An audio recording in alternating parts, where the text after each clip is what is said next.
Good morning! Welcome to the Sun Dragon Sideshow. The Adventures of Liz and Rebecca. Yes. Hi, I'm Rebecca. I'm the owner of Sun Dragon Art and Fiber in rainy and nasty and Brevard, North Carolina. I'm Liz. I'm the minion there. Yeah, it's been raining for a while now, on and off, but Today's looking like most of the day. Today's mostly on, so I'm getting in here.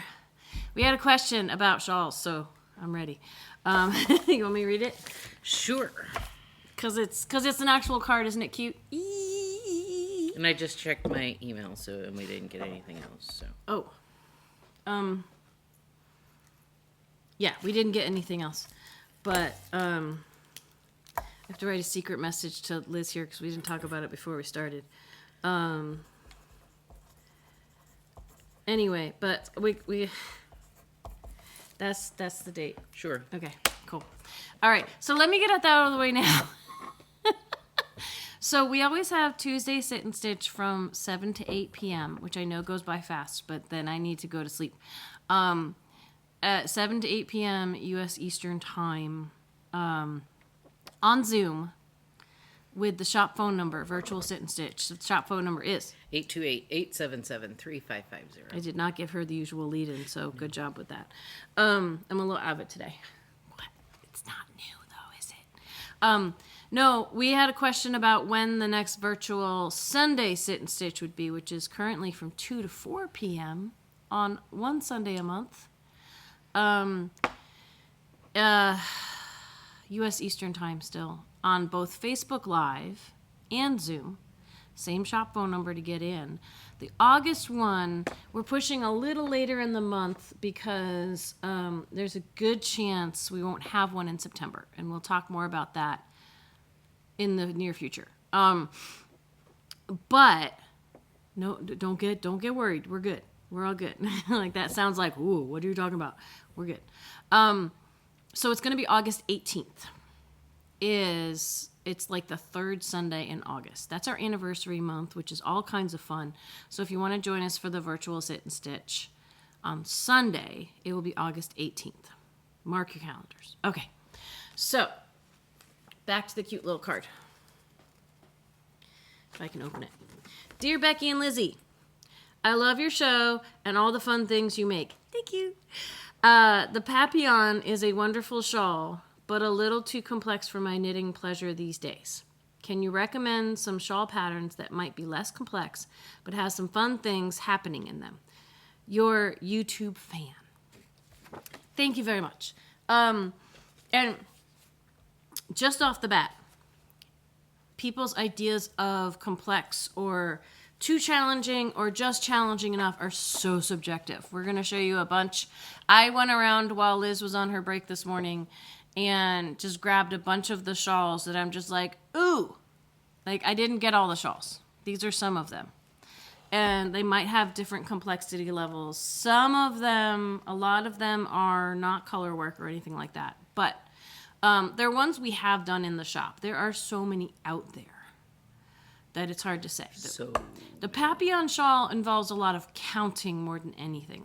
Once you get in the rhythm of it, I think. Ones that I did not pull out because they are tacked up to the register or the wall or things like that. So the Papillon shawl by Marinja Knits, in my in-person classes, I'm not doing virtual classes this go round. August 11th is full. August, is it 24th?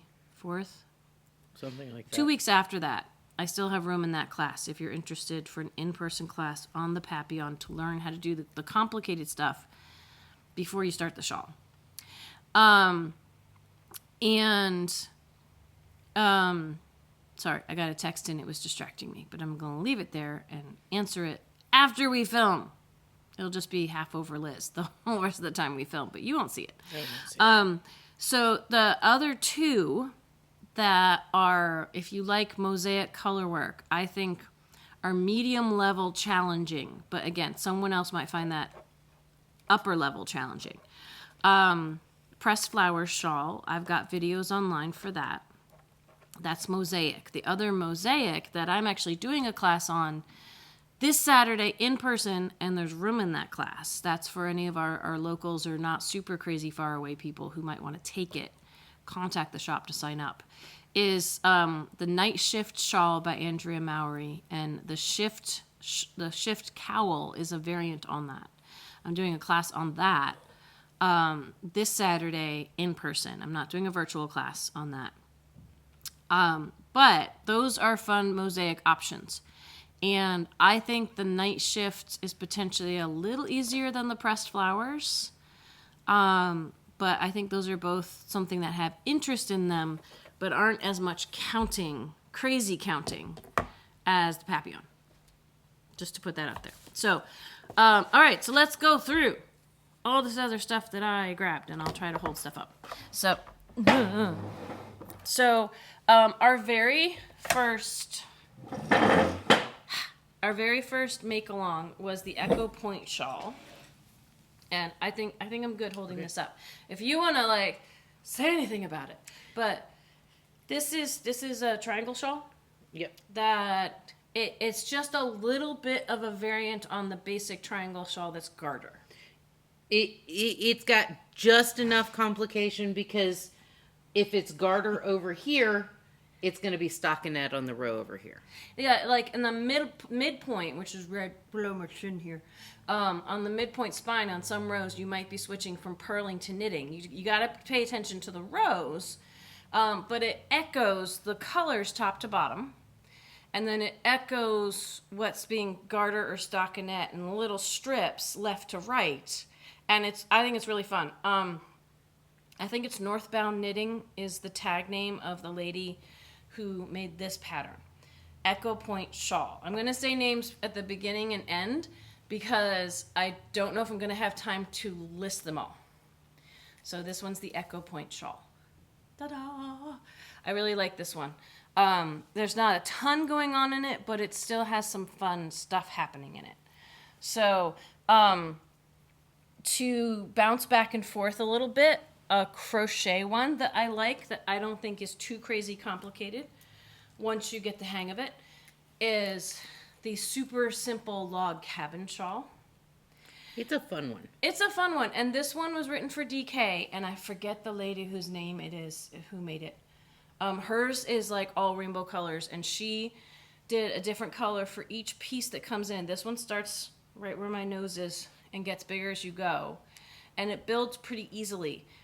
Making it with 3 colors in a slightly thinner yarn than the pattern calls for. We've had people who love this one more than the pattern listing one, but the pattern listing one is fun in a different way.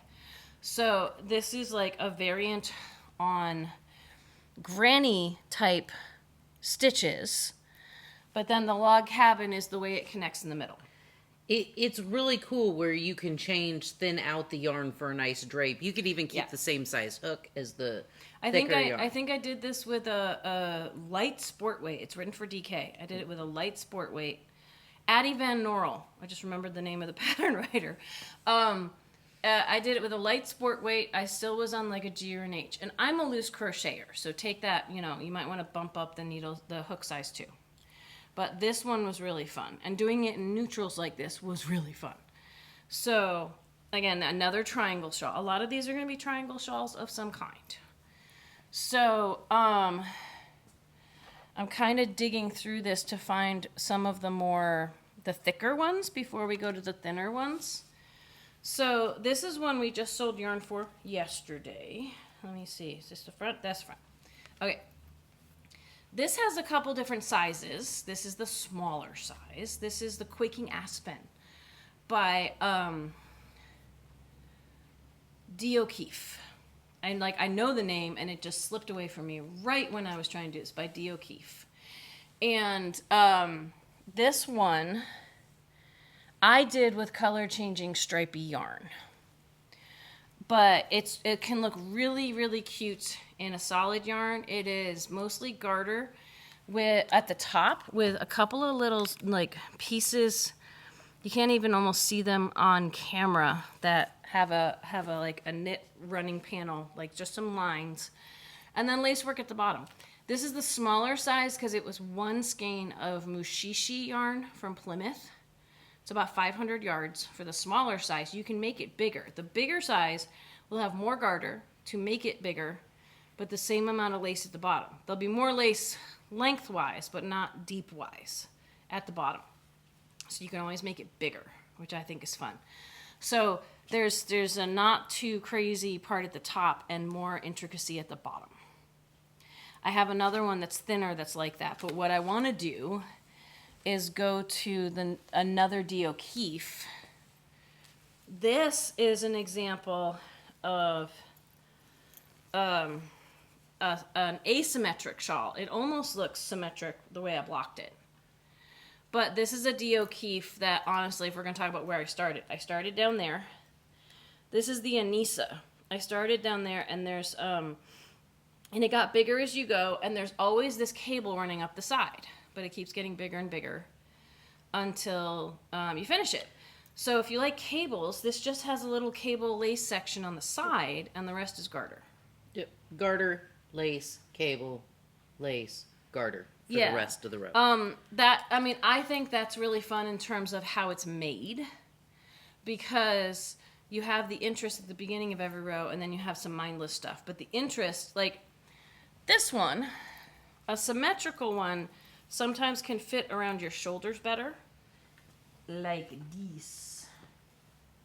And it just got caught on my necklace. Do you need assistance? Maybe. Hang on. Got it. Okay. Got it. I have a hook closure on my necklace. Hang on. Bless you. I have a hook closure on my necklace, and it hooked into the yarn. I might have another one coming. Ready? Ready? Yep. Bless you. That was a good one. Thank you. Yeah. I got yarn in my nose. But this one, you have a whole lot of mindless stuff before you hit the fancy stuff. This guy, so the pro of this asymmetric, not all asymmetrics, but this asymmetric, since it started down here, you're hitting the fun stuff right away. And it's always on the edge, so it's always there to keep you going instead of having to knit, and get to the complicated or the more challenging part. But an asymmetric, sometimes will feel okay to wrap. Like this one somehow, like over time and how we've had it on the shelf, kind of fits symmetrically, but it's not going to hang down necessarily symmetrically in the back.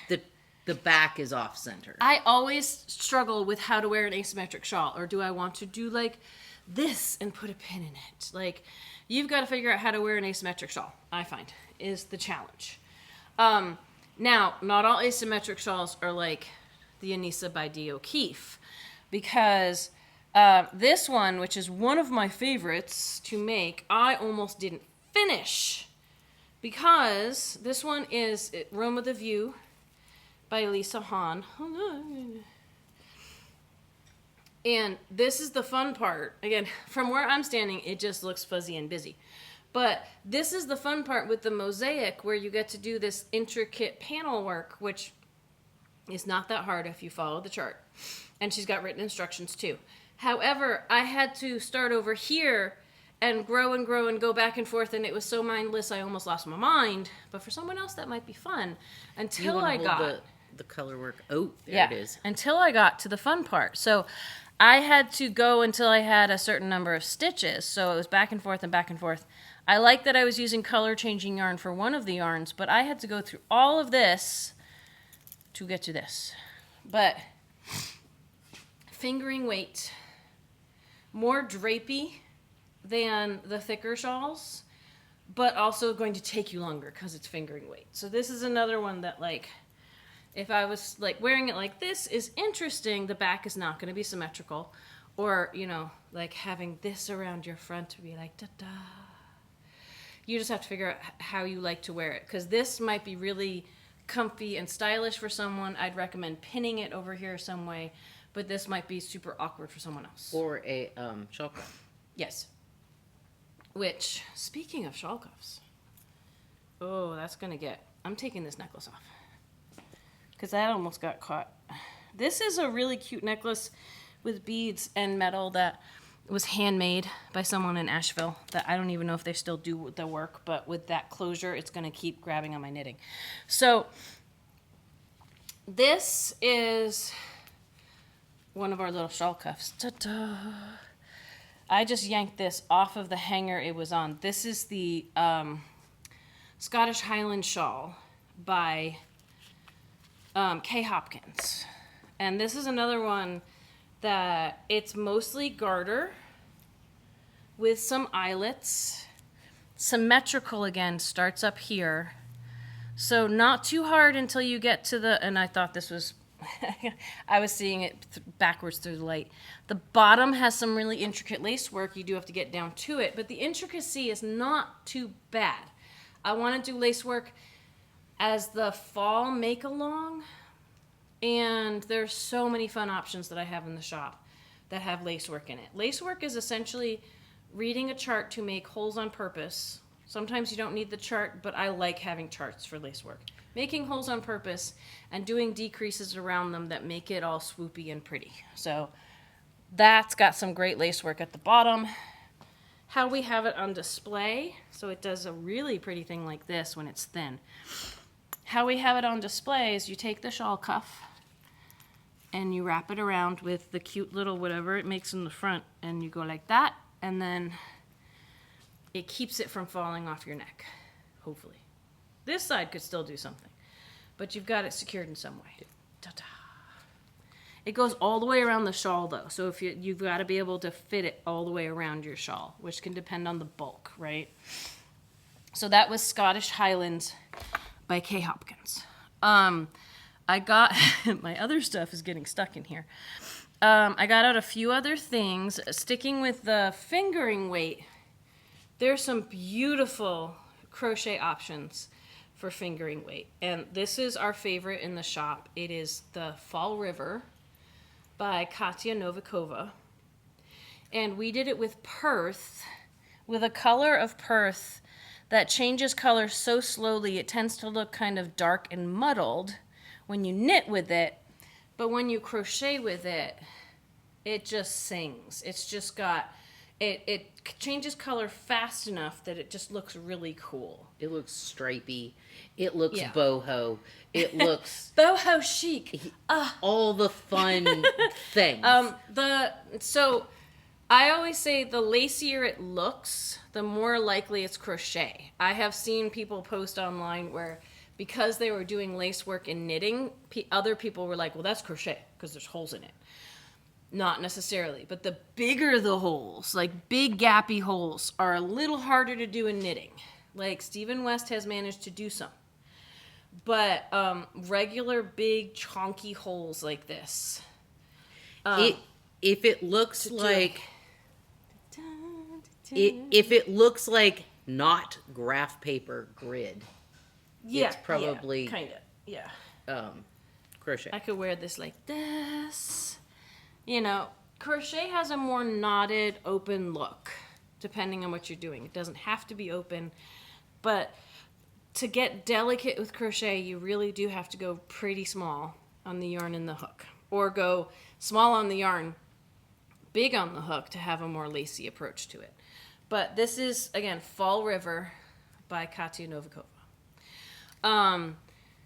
Let's see. So, sticking with fingering weight for a second, and I'm going to circle back. I only have a couple more. There are a lot of really cool one skein knit shawls. Like this, the Fall River took me maybe a skein and a half of yarn, of fingering weight yarn. Knit shawls, crescent shaped shawls. We've got tons of other shawls in the shop that I'm not necessarily showing off today. Like the chain by Cheryl Faust. It didn't take, it's kind of attached to the wall at the moment. If you like mosaic, that's garter mosaic in a crescent shape. This is not the chain.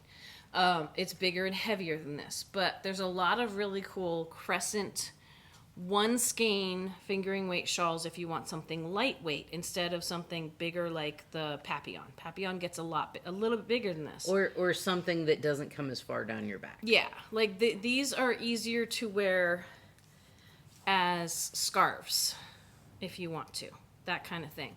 I like the crescent shape for if I'm going to wear it as a scarf because it doesn't point straight down my middle if I wear it as a scarf. There's a lot of bulk there for triangles. This one is the Shimmering Pearl by Lisa Hahn.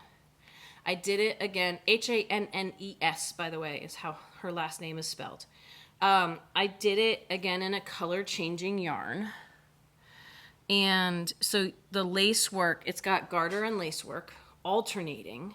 So you don't have to go quite as far before you get into the fun stuff. And because it only increases on the edges, you get a crescent shape instead of a deep point in the middle. So Lisa Hahn has some really fun ones.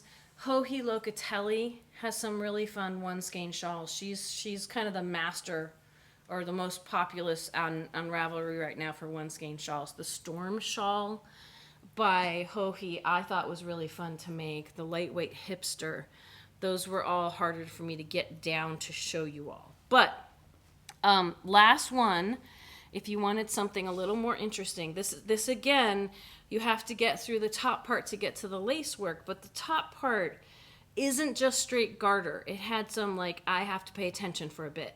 This is the Dodge Shawl. I made it with Yakima. Dodge Shawl by Wolf Fawn Knits. And it's got lace work at the bottom and kind of a, like, funky, almost ribbing, not quite. It's a slip stitch on one side texture. And when I made it with the Yakima, the drape is just gorgeous. It's written for sport weight. So, but this is a triangle shawl. This is an example of a triangle shawl where you increase on the right side, in the middle and the sides, and you increase on the wrong side at the sides. So it's not as deep. Like, I can wear this. It doesn't point like all the way down here, but it's a wider triangle. So those are some of the ones we have on display and just fun ones to show off for you. And questions about them I'll answer if I can because I may not have time to put up. Woo, look at the time. I wanted to do a good job with that. You did. And I did. And so, once again, just to reiterate, everybody's idea of complicated is different. So, Liz, what have you been working on? So we can just talk a little bit about what we've been working on. So I've had this yarn that I fractal spun years ago.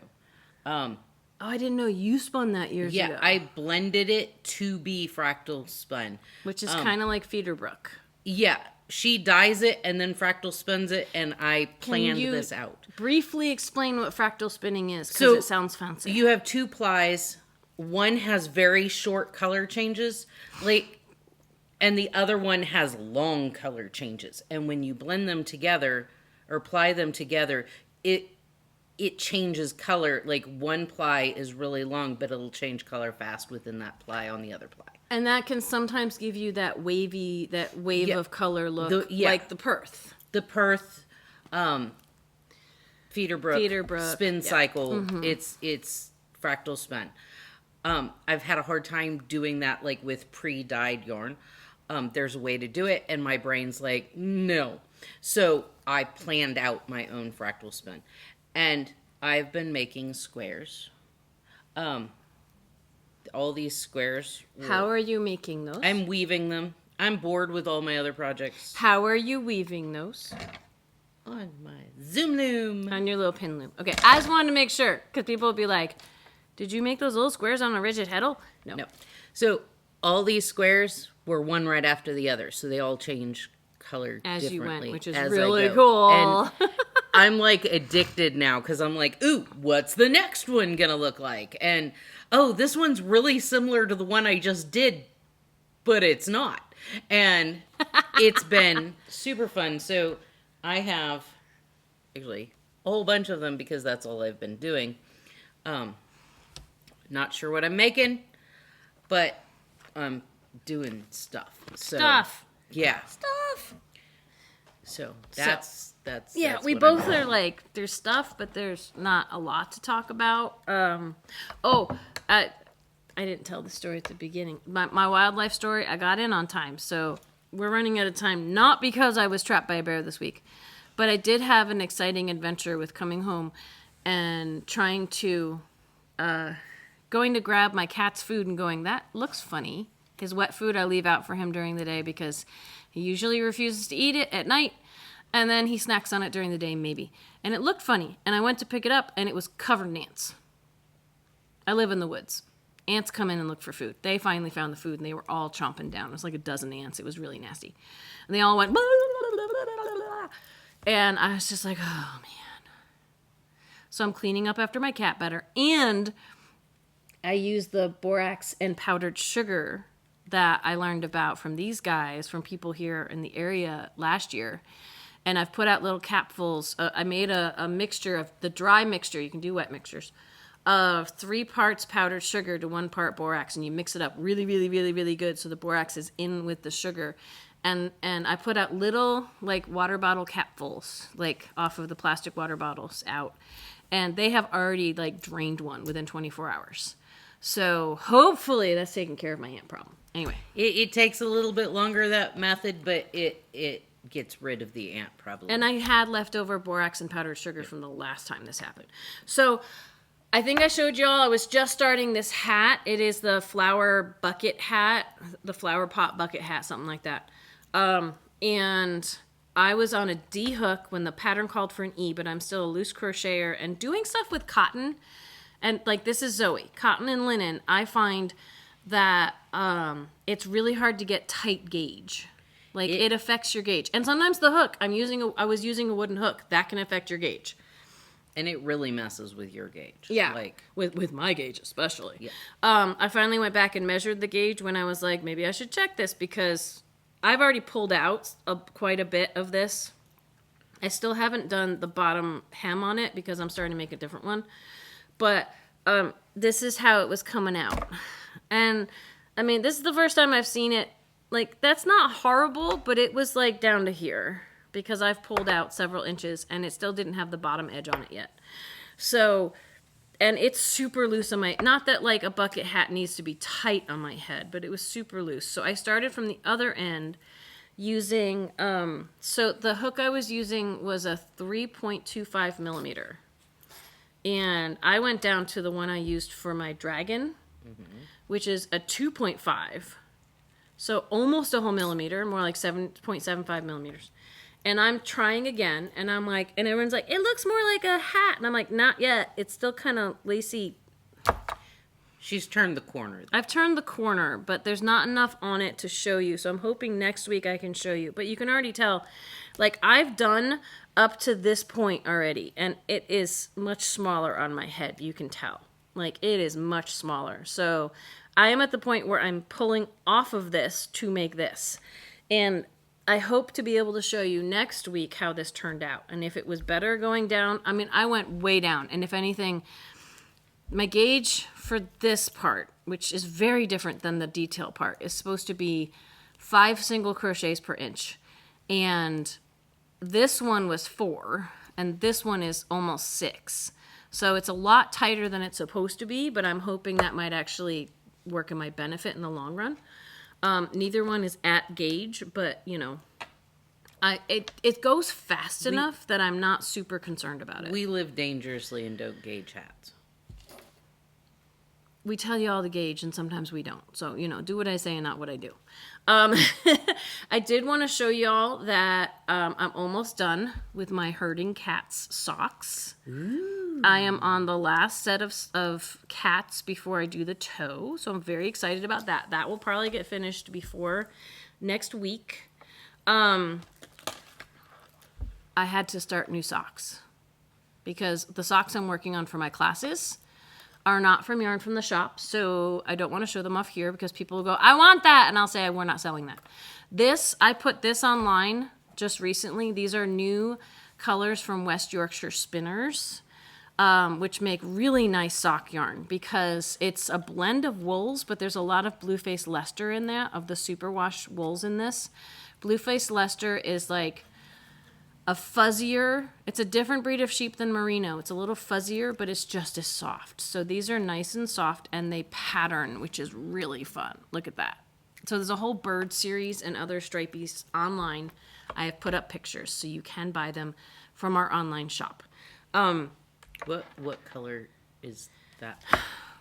You just want to hear me say blue tit. It's a bird. It's bird. It's a bird, but yes, this is the blue tit colorway. And what I like about it is it's got yellow and grello and blue and gray. It's really cool. All the West Yorkshire spinners, if they have the little jacquard, what we like to call sections in there, where it looks like you've alternated colors on different stitches, I like that theirs is like a colorful stripe jacquard, a different colorful stripe jacquard. And other yarns will be like stripe, jacquard, stripey, stripe, jacquard. This is a much more planned out, and there's different colors with each stripe, which is really cool.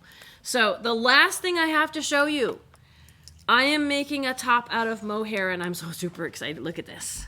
We showed you our mohairs last week, just a little taste of them. They are all listed in the online shop now. I picked the Ariel Color, the more like they're calling them watercolor series, Cassat. They're all named after artists, and we have decided at the shop that they just randomly picked artists, and they randomly picked like paintings and didn't name them after the same. Like, the colors don't necessarily match up with our vision of the artists, but they're still named after artists, which is kind of cool. This is Cassat, and yeah, it's totally going to be see-through. It's meant to be more like a shell. I noticed when I was putting the colors up online that Barocco had a top called Pixie that was just single strand of mohair. Like this, I can't really put it on because I'm not on a big enough needle. But this is 3 inches of ribbing, and now I'm on the bigger needle and starting to just look at the fun colors, though. Look at that. I'm so excited. It's going to be fun.